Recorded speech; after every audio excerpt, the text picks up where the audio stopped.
You've been Coosied. It's a saying.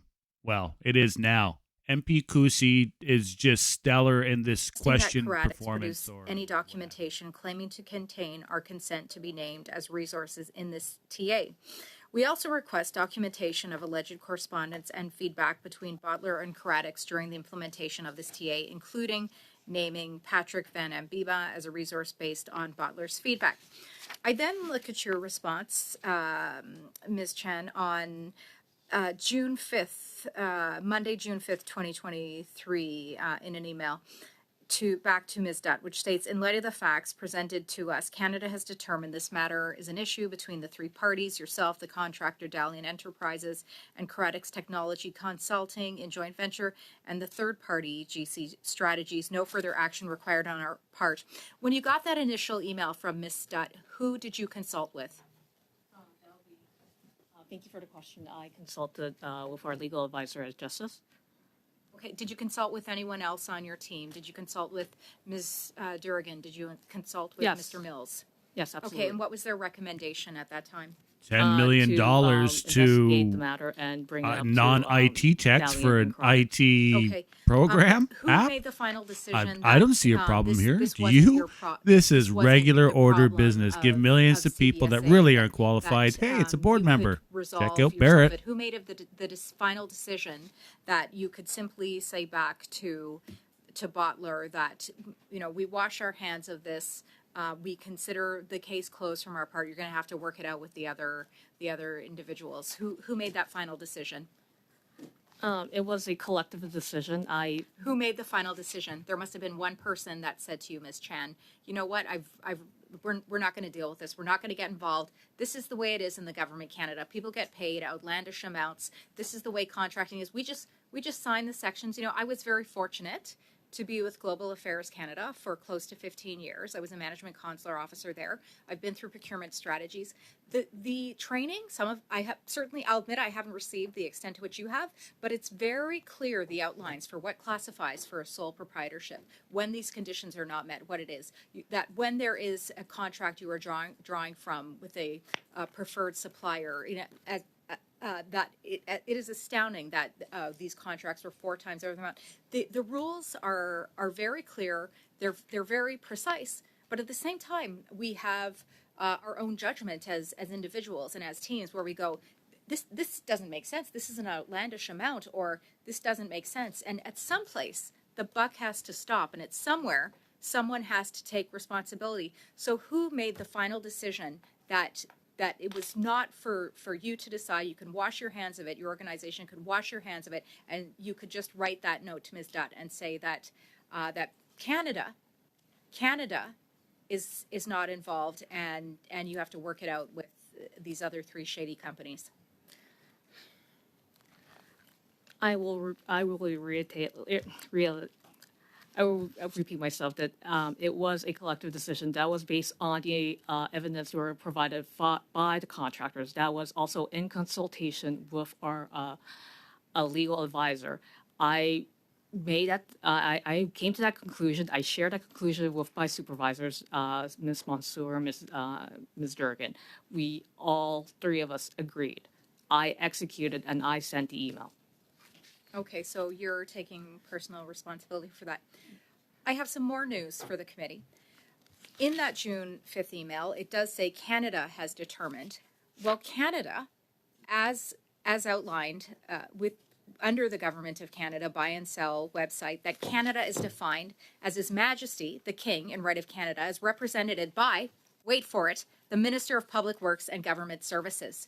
So Canada is someone. It is a minister, and they are ultimately responsible for what has happened here today, Mr. Chair. Mr. Chair, with my remaining time, I would just like please to check in on the situation with Mr. Doan, who, of course, appeared before this committee previously, and we had discussed based upon the outcome of his initial appearance that we'd be interested in having a further conversation with him. Where are we at, please, with his appearance? We have not set a date or a request or an invite to him just yet. Okay. We'll be doing that. We'll send in an invite, yes. Okay. And the other ones were I understand. The other one's named the other day where we'd agreed there'd be a summons for them, Okay, but for Mr. Doan, it would be an invite. okay. Has he showed any reluctance to We appear? have- Because if there is, I'm ready to We present have a motion to not- summons him. We have not contacted. Well, what do you think about that? That was just unbelievable. What's going on? How all these things? I can't believe that they're not in like the news 24-hour cycle, and it seems to be oh well, people Thank kind you, of Chair. attitude. To But all of the here's witnesses, MP was Minister Genius? Jacek involved in any discussions? Did she receive any briefing notes, any information, ask any questions regarding the ArriveCan procurement?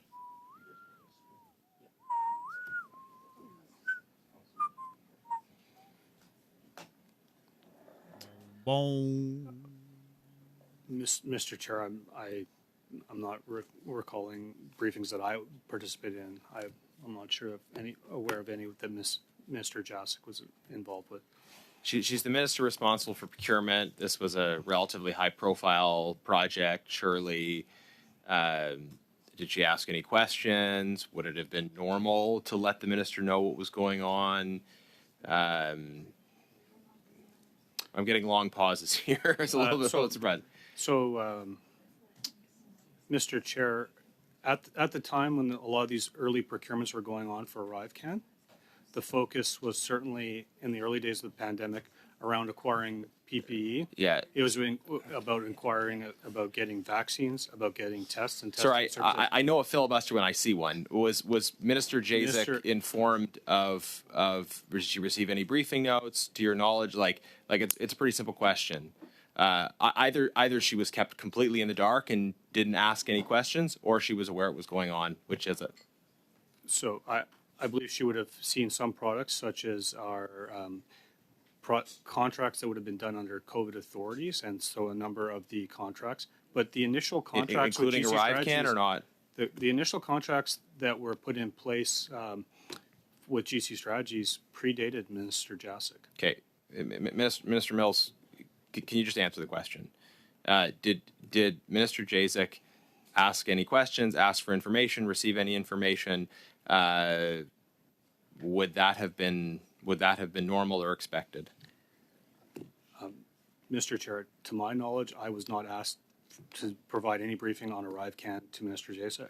Whether someone else in the department, whether the deputy minister, I would not. You be aware. didn't see any briefing notes go up. You didn't get any questions from her or receive any information at all.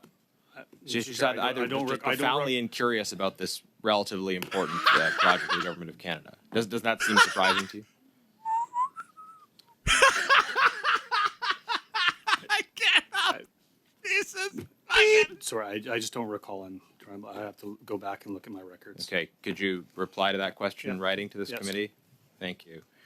I just want to confirm again, is it your department's job to ensure that taxpayers get value for money? Is that part of your mandate? Mr. Chair, it is part of our mandate. Excellent, great.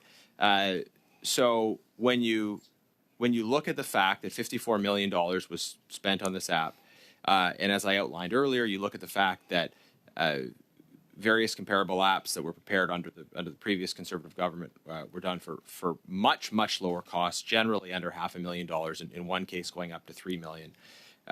We're talking orders of magnitude more money.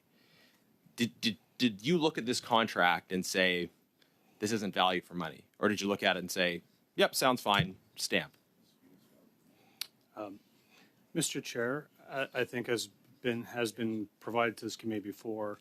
There's 46 different contracts that were used to produce the work related to. Yeah, again, Mr. Mills, But sorry, it's can not we a answer the single question here? contract for $54 million to build an Yeah, app. can we answer the question? $54 million obviously sums up the work that was done on ArriveCan. So the question wasn't for sort of a regurgitation of process. You looked at the various contracts. Did you say, yeah, value for money looks good, or did you do what your job is supposed to be and ask some questions about this not achieving value for money? At the beginning of the endeavor to build the ArriveCan app, we did not we were not aware that there would be 46 contracts leveraged to actually undertake all the work necessarily internal to adjust systems, to actually design and to deploy the app on many platforms. So that analysis was not done at the beginning because we were not Okay, aware. but at any point, so we established at the beginning that the minister was sort of incurious about this and unengaged from the process. Did at any point anyone in your department, in her office, herself, say, hey, we got a job to do, which is achieve value for money, not just put a rubber stamp on everything? Did anyone at any point say, this is not achieving value for money, guys? Mr. Chair, I could not speak for everyone in our department in terms of who was analyzing the overall value for money. Did anyone at I'm any afraid point? that is our time.